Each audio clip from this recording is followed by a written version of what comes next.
The first step in adding a non-load-bearing wall to a home involves laying out its location and removing the trim from existing walls that will interfere with the new one. In this case, we're simply cutting out small pieces of base and crown molding rather than removing entire pieces. If you use this technique, be sure to add the thickness of the drywall on either side of the stud to your measurement.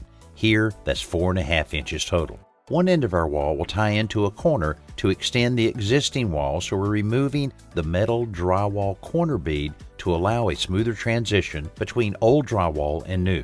Before we start framing, we lay out the stud locations on the 2x4 bottom plate and top plates. Studs should be centered every 16 inches. The first piece of the new wall to go in is the bottom plate, and it's attached to the floor with screws. Next, the top plate is attached to the adjacent walls and ceiling with nails directly above the bottom plate.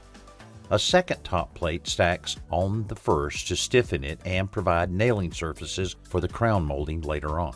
The first studs go in where the new wall meets the existing walls, and these pieces are nailed to the existing wall and to the new bottom and top plate.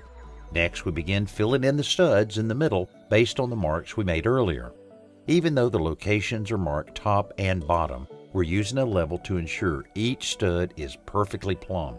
Nailing at an angle like this is called toe nailing, and it is the most effective way to join studs to a plate that's already in place. If your wall includes a door, you'll need a stud on either side that goes up to the height of the door opening. Once you finish installing the remaining studs on their marks, the wall is ready to install drywall.